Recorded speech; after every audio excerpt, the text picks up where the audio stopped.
God's had his hand on me from a young age. And I didn't value myself. I didn't grow up with religion. Yeah, preschool, my aunt took me to, my aunt who lived next to us in the trailer, she took me once in a while to Sunday school. So I believed from a young age in the cross. I believed in Jesus. From what I understood that, God did exist. I never denied that. I didn't know who he was. I had been in and out of my life. But I tell you, that it culminated, though, the climax, though, of this rebellion, and I was reading what I sowed the whole time, was that I'm laying in a hospital for nearly a month. They had to put my arm back on. I would have lost it 10 months. They said a year, if it had happened 10 years before that, I would have lost my right arm. The internal bleeding stopped on its own. I had 12 surgeries. Moved back in with my mom and my stepdad, 24 years old. My mom was bathing me and wiping my butt for 6 months. I had to be rehabilitated and learn how to do everything all over again. But I had a false concept of love. I didn't know what it was because I never valued myself. I never valued who I was. I didn't understand that I was created in the image of God. And that's what happens to all of us. We go through so many things. We have these horrible examples in our life, and the guy that's smoking crack out of a pop can is nice to us and gives us a skateboard, or steals a nice chrome mongoose, in my point, gives you a mongoose bike, and he's like their hero. He's like their role model. You know what I mean? Right.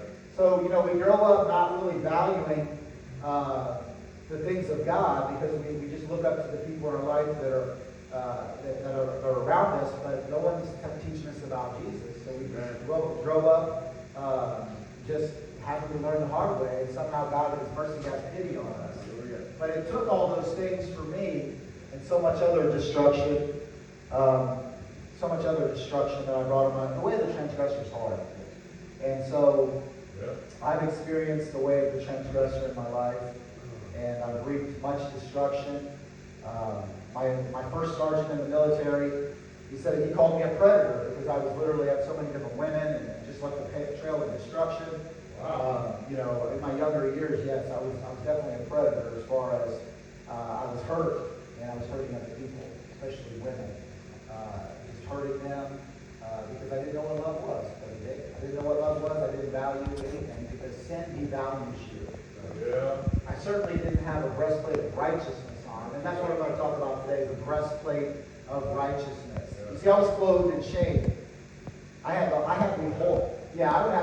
whole garment of shame, not the whole armor of God, right? Just shame and regret and just betrayal and letdown after letdown. Men would come into my mom's life and, I'm going to take care of you and your kids. I love you, and all these different things. Just seeing the men come in through the door and then go out the other door. Seeing men come in, men go out. That's what I saw growing up. Was just men coming in, lying, false promises, and leaving. And that's who I was becoming into my early 20s, and even into early 30s. I got born again, filled with the Holy Ghost in 2010. But today I'm going to talk about